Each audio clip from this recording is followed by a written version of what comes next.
ইরানের সর্বোচ্চ নেতা আয়াতুল্লাহ আলী খামেনি যুক্তরাষ্ট্র ও ইসরায়েলের যৌথ সামরিক অভিযানে নিহত হয়েছেন। আজ রোববার 1 মার্চ ইরানের রাষ্ট্রীয় সংবাদ মাধ্যম আইআরআইবি এবং আধা সরকারি সংবাদ সংস্থা তাসনিম ও ফার্স নিউজ এই মৃত্যুর সংবাদটি নিশ্চিত করেছেন। রোববার সকালে আইআরআইবির বিশেষ বুলেটিনে জানানো হয়, ইরানের সর্বোচ্চ নেতা শাহাদাত বরণ করেছেন। বার্তা সংস্থা রয়টার্সের এক প্রতিবেদনে জানা গেছে, শনিবার ভোরে যখন ইসরায়েল ও যুক্তরাষ্ট্র যৌথভাবে ইরানে হামলা শুরু করে, তখন খামেনি তেহরানের একটি অত্যন্ত সুরক্ষিত গোপন স্থানে তার শীর্ষ উপদেষ্টাদের নিয়ে জরুরি বৈঠকে বসেছিলেন। মার্কিন প্রেসিডেন্ট ডোনাল্ড ট্রাম্প শনিবারই প্রথম খামেনির মৃত্যুর দাবিটি সামনে আনেন। পরবর্তীতে গোয়েন্দা তথ্যের ভিত্তিতে মার্কিন ও ইসরায়েলি কর্মকর্তারা জানান, ওই হামলায় কেবল খামেনি নন, তার প্রধান সহযোগীরাও নিহত হয়েছেন।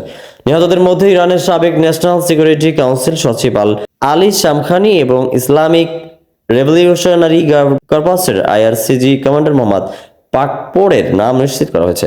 ইরানি সূত্রগুলোর বরাত দিয়ে রয়টার্স জানিয়েছে, হামলার ঠিক আগ মুহূর্তে সুপ্রিম ন্যাশনাল সিকিউরিটি কাউন্সিল সচিব আলী লারিজানি এবং শামখানির সঙ্গে খামেনি একটি ভূগর্ভস্থ সুরক্ষিত বাংকারে কৌশলগত আলোচনা করছিলেন।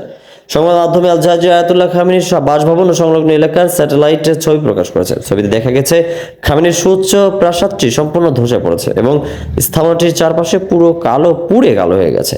ধ্বংসস্তূপের চিত্র দেখে প্রতিরক্ষা বিশ্লেষকরা ধারণা করছেন, অত্যন্ত শক্তিশালী বাংকার বাস্টার ক্ষেপণাস্ত্র ব্যবহার করে এই হামলা চালানো হয়েছে, যা মাটির গভীর থাকা সুরক্ষিত কক্ষ ধ্বংস করতে সক্ষম হয়। এই ঘটনার পর থেকে ইরানে চরম শোকের ছায়া নেমে এসেছে এবং পুরো মধ্যপ্রাচ্য জুড়ে যুদ্ধের উত্তেজনায় এক নতুন মোড় নিয়েছে।